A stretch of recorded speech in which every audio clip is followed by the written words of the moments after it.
اسے سائیکالوجی طور پر، فزیکلی اور بہت ساری ایسی چیزوں کی ضرورت ہوتی ہے جن سے انسانی زندگی خوشی سے گزاری جا سکتی ہے، لیکن ہم لوگ اس سے بہت دور ہیں۔ جب میں ان بہنوں سے بات کرتا ہوں کہ کوئی بات نہیں، اب بھی سب کچھ ہو سکتا ہے، تو وہ مظلوم بیچاریاں کیا کریں؟ ایک حدیث ہے، اللہ تعالیٰ کمی بیشی معاف فرمائے، کہ مظلوم کی بد دعا سے ڈرو، کیونکہ اس کے اور حق تعالیٰ سبحانہ و تعالیٰ کے درمیان کوئی حجاب نہیں ہوتا۔ اب اس حدیث کو سننے کے بعد تقریباً عموماً ہم لوگ مظلوم سے مراد دنیا کے دیگر مظلوم لے لیتے ہیں، لیکن اس بات پر غور نہیں کرتے کہ اس بچی سے بڑا مظلوم شاید ہی کوئی ہو جو آپ کے گھر میں بیٹھی ہوئی ہے اور بالوں میں چاندی اتر آئی ہے، اور اس کے ماں باپ نے، اس کے بہن بھائیوں نے اس کو اس کے گھر کا نہیں کیا۔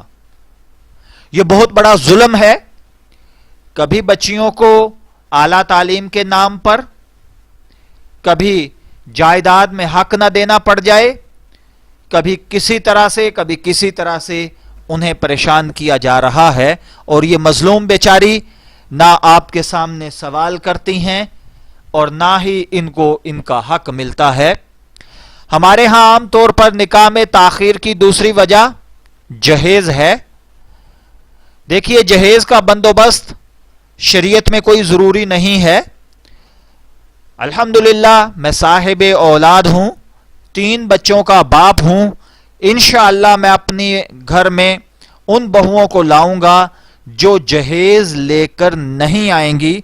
اللہ تعالیٰ نے میرے بچوں کو الحمدللہ ہاتھ پاؤں سلامت دیے ہیں، صاحب عقل و شعور ہیں، کما سکتے ہیں اور ہر طرح سے ان کے حقوق ادا کر سکتے ہیں، تو پھر اللہ معاف کرے میں جہیز کی ڈیمانڈ کس لیے کروں؟ کیا میرے بچے کماتے نہیں، ہاتھ پاؤں سلامت نہیں؟ تو بھائی میرا تو یہ انشاءاللہ وعدہ ہے اپنے رب سے کہ اس نے چاہا تو میں تو ایسی ہی بچیاں لاؤں گا جو 2 کپڑوں میں اپنے گھر سے رخصت ہو جائیں۔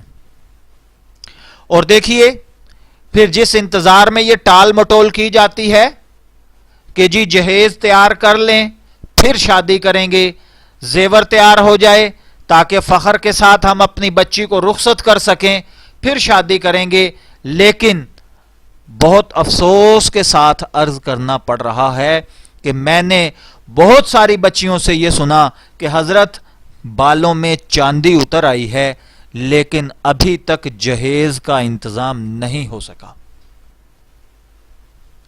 اور اب نوبت یہ ہے کہ میرے والدین کہتے ہیں کہ اگر کوئی اچھا رشتہ آ جائے تو ہم خشک نکاح ہی کر دیں گے، لیکن آپ دیکھیے پھر بھی اچھا رشتہ، اب اچھے رشتے کے حوالے سے ہم نے پھر ایک اور عجیب و غریب اپنے ذہنوں کے اندر ایک مائنڈ سیٹ کر لیا ہوا ہے کہ وہ اچھا رشتہ کیا ہوتا ہے، اور بہت جگہ پر یہ عذر پیش کیا جاتا ہے کہ جی ابھی تک اچھا رشتہ میسر نہیں ہے۔ تو دیکھیے کہ جو ہی ہمیں اچھا رشتہ مل گیا ہم تو فوراً ہی اس کے ہاتھ میں اپنی بیٹی کا ہاتھ دے دیں گے۔ اب ایسا تو نہیں ہو سکتا کہ ایسے ہی کسی ایرے غیرے نتھو خیرے کو ہم اپنی بیٹی کا ہاتھ پکڑا دیں۔ میرے بھائیوں، یہ عذر اگر واقعی عذر ہوتا تو میں تسلیم کر لیتا، لیکن اصل حقیقت یہ ہے کہ ہم نے کیا جو رشتہ آیا ہے خدا نخواستہ وہ معذور ہے، اس میں کوئی فزیکلی ایسی پرابلم ہے کہ وہ بیٹی کے حقوق ادا نہیں کر سکے گا، تو پھر اچھے رشتے سے مراد کیا ہے؟ اس میں تو میں بہت کچھ آپ کو عرض کر دیتا ہوں۔ وہ سب ہی بے موقع باتیں ہیں کہ جی وہ اعلیٰ تعلیم یافتہ ہو، وہ جی خوبصورت ہو، اس کی جاب اچھی ہو، اس کا روزگار اچھا ہو۔ ابھی کل رات کی بات ہے کہ مجھے ایک بہن نے کال کی، مجھے کہنے لگی کہ میری کوالیفیکیشن MBA MS ہے اور میری شادی نہیں ہو پا رہی، برائے مہربانی آپ چیک کیجئے کہ کہیں مجھ پر کوئی اثرات تو نہیں یا کوئی بندش تو نہیں۔ تو میرے بھائیوں، یہ لوگوں نے نہ جانے کہاں سے یہ چیزیں ڈھونڈ لی ہیں۔ تو میں نے ان بہن سے پوچھا کہ میری بہن آپ کی ڈیمانڈ کیا ہے؟ اگر آپ کی فیملی ہے اور وہ کوئی رشتہ ڈھونڈتے ہیں تو آپ اس پہ ایگری ہوں گی؟ جی ہاں میں ایگری ہوں گی. تو میں نے کہا پھر اب تک آپ کی شادی کیوں نہیں ہو پائی؟ تو انہوں نے کہا جی کہ بس وہ کسی کو میں پسند نہیں آتی، کوئی ہمیں پسند نہیں آتا. تو میں نے کہا اچھا اگر میں آپ کو کوئی مناسب رشتے کا مشورہ دوں تو آپ تسلیم کریں گی؟ انہوں نے کہا جی ضرور. تو میں نے کہا اچھا ایک صاحب ہیں، انہوں نے BCom کیا ہوا ہے، ایک کمپنی کے اندر اکاؤنٹنٹ ہیں، ماشاءاللہ ہینڈسم سیلری ہے، آپ ان سے نکاح کرنا پسند کریں گی؟ جی ان کی ایج کتنی ہے؟ میں نے کہا آپ کے ایج کے ہیں، 32 ایج ہے.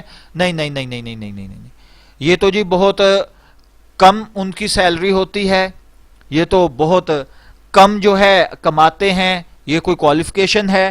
میں نے MBA کیا ہوا ہے اور یہ وہ. میں نے کہا بہن آپ بہت صحیح فرما رہی ہیں. اب آپ میرے دوستو ذرا خود سوچئے کہ اس سچویشن کے اندر کیسے رشتے ہوں؟ واقعی ان کو ان کی کوالیفیکیشن کے مطابق رشتہ ملنا؟ تو دیکھیے یہ کوئی رشتہ ٹھکرانے والی بات نہیں ہے.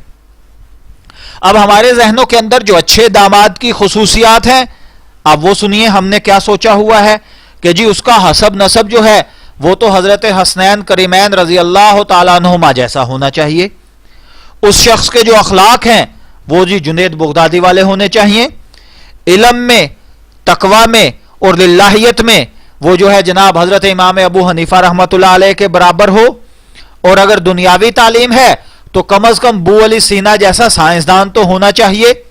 اور حسن و جمال ماشاءاللہ حضرت یوسف علیہ الصلوۃ والسلام والا ہو. اور ان کے پاس جو روپیہ جائیداد ہو وہ قارون اور فرعون کے ہم پلہ ہونا چاہیے. او بھائی ان اوصاف کا حامل ہو بھی تو بس اس کا لقب تو داماد ہی ہوگا نا، آپ اسے کیا کر لیں گے؟ لیکن کیا یہ سب خصوصیات کسی میں مل سکتی ہیں؟ اچھے اوصاف کا حامل داماد تلاش کرنا کوئی مذائقہ نہیں ہے، لیکن اس میں اس قدر غلو کرنا، اس قدر کی یہ مذموم چیزیں اس کے اندر شامل کر لینا کہ ان کے بغیر شادی نہیں ہو سکتی، یہ قطعاً غلط ہے. میرے حساب سے اگر بیٹی کا رشتہ کرنے کے لیے کوئی چیز دیکھنے لائق ہے تو وہ صرف 3 چیزیں ہیں. نمبر 1 قوت اکتساب، یعنی کیا وہ شخص کمانے کی قوت رکھتا ہے. نمبر 2 کفات یعنی برابری، کہ وہ ایج میں، خصوصیات میں واقعی بچی کے ہم پلہ ہے. اور نمبر 3 ہے دینداری، کہ وہ شخص دیندار ہے. بس اس سے زیادہ اور آپ کو کیا چاہیے؟ ہمارے ایک عزیز ہیں، بہت اچھے دیندار گھرانہ ہے، ان کی 5 بیٹیاں تھیں، پانچوں ایک وقت کے ساتھ ساتھ بالغ ہوتی گئیں اور انہوں نے ان کی شادیوں میں کوئی تاخیر نہیں کی، انہوں نے وقت پر ان کی شادیاں کر دی. کچھ عرصے کے بعد ان سے ملاقات ہوئی تو ان سے پوچھا کہ حضرت سنائیے کیا صورتحال ہے؟ فرمایا کہ الحمدللہ میں 3 بیٹیوں کو ان کے گھروں کا کر چکا ہوں.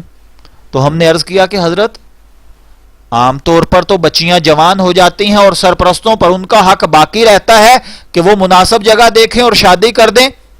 تو انہوں نے فرمایا کہ بھائی یہ بہت بڑا گناہ ہے، بہت خطرناک پریشان کن گناہ ہے. میرے نزدیک داماد تلاش کرنے کا معیار صرف 3 باتیں ہیں. نمبر 1 صحیح العقیدہ مسلمان ہو، نمبر 2 نماز پڑھتا ہو، نمبر 3 حلال کماتا ہو. میں نے یہ 3 چیزیں دیکھی ہیں اور اپنی بیٹیوں کے رشتے ان کو دے دیے. الحمدللہ میری 5 بیٹیاں اپنے گھروں کے اندر خوش ہیں، بہت اچھی اور بہت پیاری زندگی گزار رہی ہیں. تو میرے بھائیوں رشتوں کے لیے اتنا معیار کافی ہے یار. ان چیزوں میں پڑنا کہ جی ٹرک بھر کے جہیز دیں گے تو شادی کریں گے، نہ ٹرک نصیب ہوتا ہے نہ شادی نصیب ہوتی ہے. اس امید پہ بٹھائے رکھنا کہ جی جوڑ کا رشتہ آ جائے.